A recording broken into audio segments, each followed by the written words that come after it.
जळगाव जिल्ह्यातील एरंडोल तालुक्यातील पद्मालयच्या घनदाट जंगलात अर्धवट जळालेल्या अवस्थेत एक मृतदेह आढळला होता.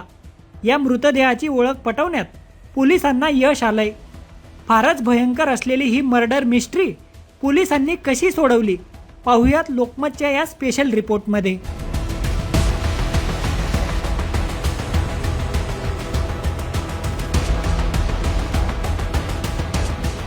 ही घटना जेव्हा समोर आली तेव्हा प्रथमदर्शनी हा मृतदेह एखाद्या महिलेचा असावा असं वाटत होतं.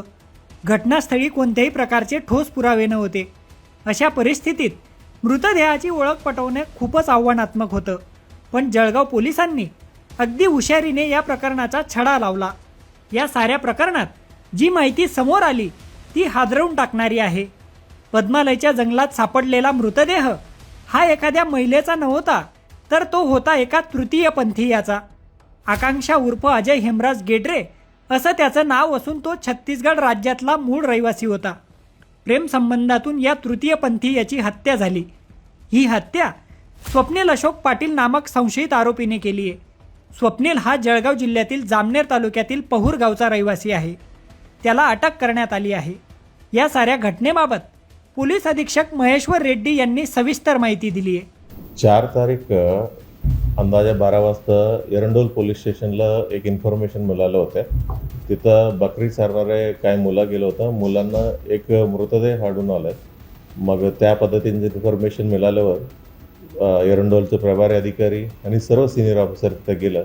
तिथं मृतदेह जर प्रत्यक्षात पाहिल्यावर त्याचं अर्ध अपेक्षा जास्त झालेलं होत्या. फक्त पायस दिसत होते, बाकी सर्व बॉडी पार्ट झाले होते. त्या अवस्थेत मृतदेह भेटल्यानंतर आम्ही टेक्निकली जे काही एव्हिडन्स कलेक्ट करायचं होतं सर्व एव्हिडन्स कलेक्ट केलं आणि त्याच्यानंतर पोस्टमॉर्टम करण्यात आलेलं आहे. पोस्टमॉर्टममध्ये ही माहिती पडलं की ही 4 दिवस अगोदर ह्यांचं मर्डर झाले होते आणि ही सर्व घटना घडल्या होत्या अशी माहिती प्राप्त झालं. मग माहिती प्राप्त झाल्याबरोबर आम्ही सर्व सखोल चौकशी करत होत्या. सखोल चौकशीमध्ये कुठे मिसिंग रिपोर्ट आहेत का, ही जाळण्यासारखं कुठलं पेट्रोल वगैरे कुठून घेतलं का, ही सर्व विषय आम्ही चौकशी करत असताना 4 दिवस अगोदर जिथं आजूबाजूचं जे बार होत्या ती सर्व आम्ही तपास करत होते की 4 दिवस अगोदरच्या फुटेजमध्ये कोणी पुरुष आणि महिला होते का. मग आमचं लकीली एका बारमध्ये एक महिला आणि एक पुरुष तिथं एक बारमध्ये बसले होते आणि त्याच्यानंतर तिथं अल्कोहोल घेतलं आणि परत जात असताना त्यांनी UPM पेमेंट केलं होतं. आम्ही प्रत्येक केस आम्ही चेक करत असताना ही एक समोर आला की जे कोणी तिथं बसले होत्या त्या माणसांना आम्ही समोर बोलून घेतलं होतं. बोलून घेतल्यानंतर त्यांना जे महिला सोबत दिसत आहेत CCTVमध्ये ते महिला कुठे म्हणून विचारपूस केलं. त्यांनी अप्रोप्रिएट उत्तर दिलेलं नाही आहे. म्हणून अधिक तपासामध्ये त्यांनी कन्फेस केलं की ही जे काही मर्डर ही सर्व काम त्यांनीच केले म्हणून कन्फेस केलेलं आहे.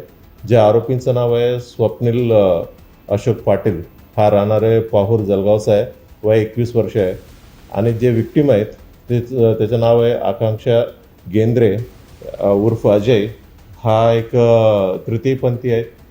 हा फिर्याद जे आरोपी आहे स्वप्नील आणि विक्टीम आहेत आकांक्षा, ही दोघांचा परिचय नाशिकमध्ये झाले होते.